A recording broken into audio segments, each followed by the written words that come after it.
Hi there, my name's Katie and sometimes I quilt. So I am starting a couple of new projects at the moment, and the first project I'm going to talk to you about is using something that I bought at a recent craft fair.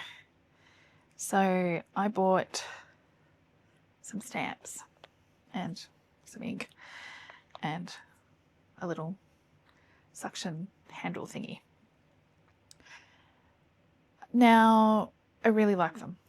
The stamps themselves, and I think you can get them all over the place now there, and they're getting more and more popular, and there's more and more shapes out there. I think I'm going to end up collecting a whole lot of 1-inch and closer around their size ones, but this is the one that I'm using today is a 1-inch 6-pointed star. So if we have a look, and we feel like a beauty blogger right now. Oh, there we go. You can see that there's 2 lines there. There is the solid line and there is a dotted line. The solid line is our stitching line and the dotted line is our cutting line. And it's really, really easy. It's just like, using stamps when you're a kid. Except now we're putting it on the wrong side of fabric and we're using it to mark stitching lines so that we can piece things.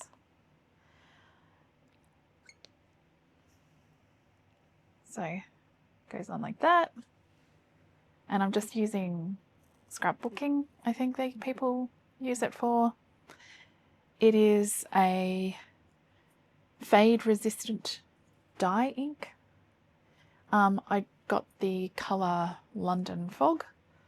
It seems to show up on the back of a lot of fabrics and it's really cool and it works nicely. I will probably try and find a couple of other colours just on the off chance that I want to use. A different colour would show up better, like a black or, dark grey is usually pretty good. I don't know what it's like for for stamping onto dark fabrics yet. Although most of the ones that fabrics I'm using at the moment are printed, so they're lighter on the back anyway. So anyway, there will be troubleshooting and feedback in the future. But for today, what we're doing is we're making, using a 1-inch stamp, hexagons, 2 lots of 6. So we're just going to go just over there and have a look at how all of these sort of things come together.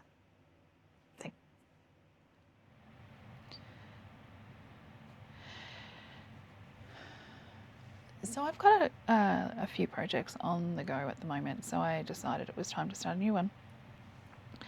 Kind of. One of the things that I've really enjoyed about the quilt that I'm hand quilting at the moment is that I was lucky enough to be able to use a stamp set, and I'll show you what that looks like there, for one of the borders, and it made life so much easier. I generally speaking, controversial opinion, I don't really like English paper piecing. I much prefer just straight up hand piecing. And it could just be that the run-in that I've had with EPP hasn't been for me, but anyway, I much prefer hand piecing, its feel and how it all comes together. And I really love stamps. So one of the things that I've been collecting over the last little while are these, and I've got a stamp pad, and I'm using it's a 6-pointed diamond 1-inch, so these finish up at 2 inches. So I figure if I get, if I have enough, either putting together stars or just doing the whole project, I can just cut some 2.5-inch hexagons and piece it all together that way. But in the meantime, I am using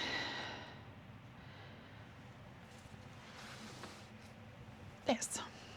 So a while ago, I gave a great big scrap bucket of stuff to a friend of mine, and in return, I got her scrap bucket of about 99% CAFE facet fabrics.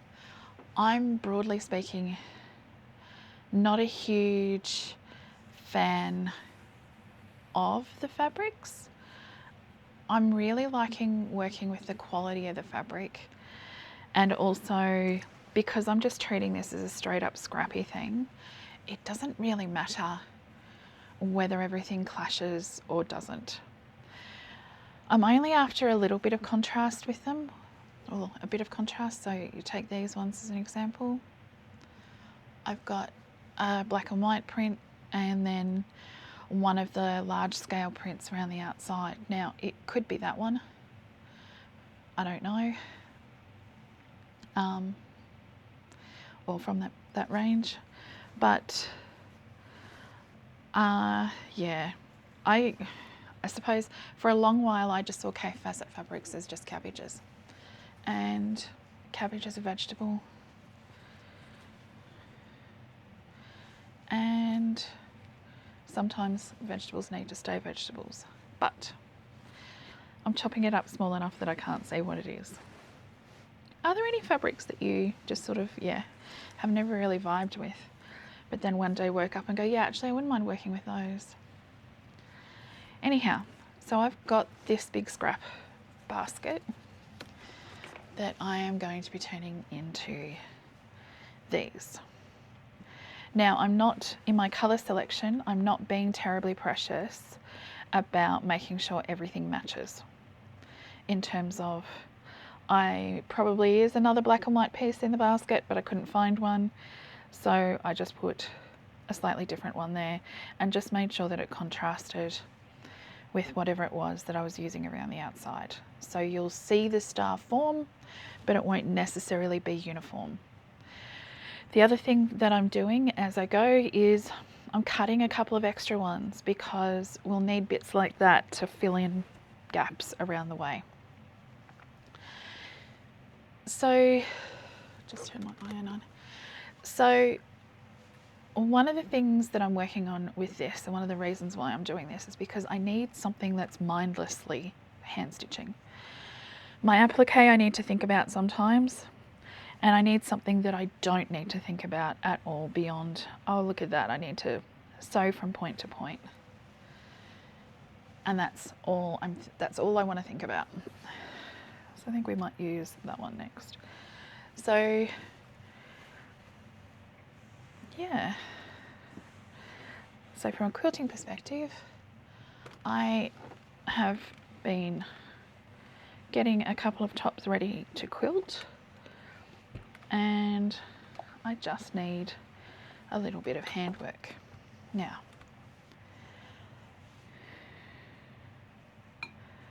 so I'm just going to prep some of these. What I have learnt with the stamps is we need a firm base for it to sit on, so I'm going to use a ruler.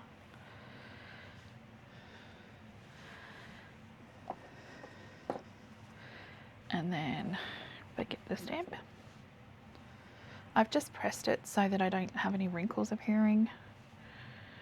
And while I, broadly speaking, don't care about the direction of the star, what I'm kind of trying to be mindful of is the bias of the piece of fabric. So when we're working with scraps, we actually have to look closely at the fabric, and I can see that straight of grain and that cross there. So we will just stamp 6. And just trying to make sure that I'm keeping the diamond on the straight-ish of grain. Now I've got 6 of them. I'm not going to come back and stamp these ones yet, but what I want to do is find a contrasty piece. How do we feel about that? Yeah, that works. Now, there are lots of different scrap projects that you could do with CAFE. Crosses and squares and things like that are traditional. But I just wanted something that I can hand piece, hence the little diamonds.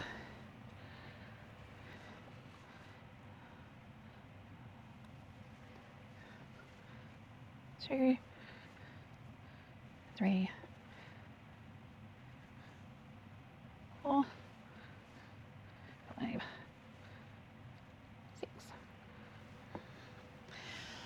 Now, what we could do is prep a whole heap and just have them ready to go, which is probably what I'll end up doing.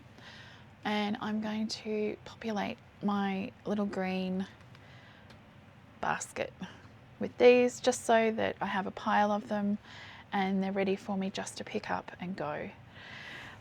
A couple of different ways that I could do it.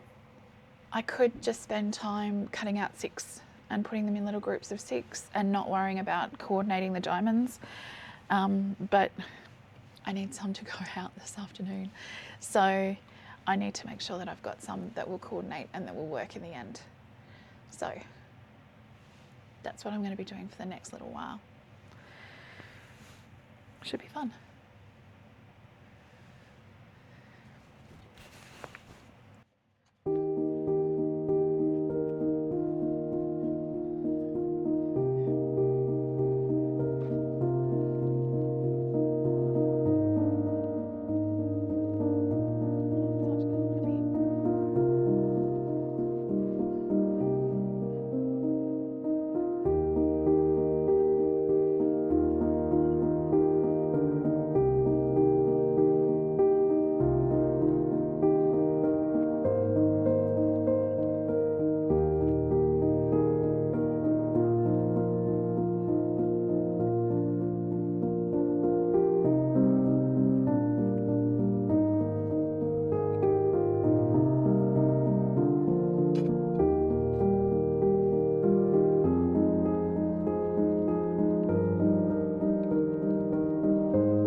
This here is where I'm up to now.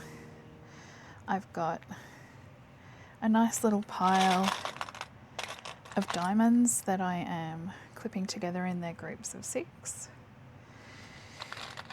And they will then all move and live in here. So one of my secondhand shop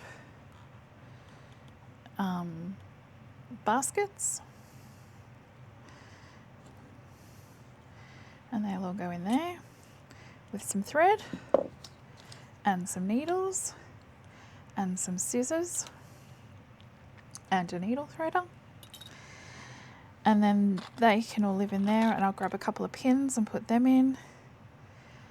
And then This is actually going to go to work into my office and will be there for me to do a bit of lunchtime stitching or other pockets and moments of time where I might need a 5-minute timeout, because it is very mindful stitching in terms of it's not a huge cognitive load. I don't have to think about where I've got to start or stop because we're just stitching on the lines over and over again. On the stamps as a whole, I really love them. I really like working with them. They make marking things, you can see there, they make marking things so much easier. And it's just quick and good.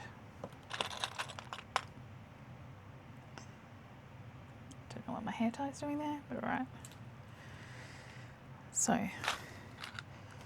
in here I've got all of my diamonds, so I'll just randomly pick out 2 sets, one set for the star, one set for the surrounds,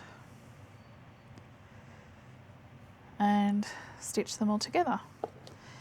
Then once I get low on these,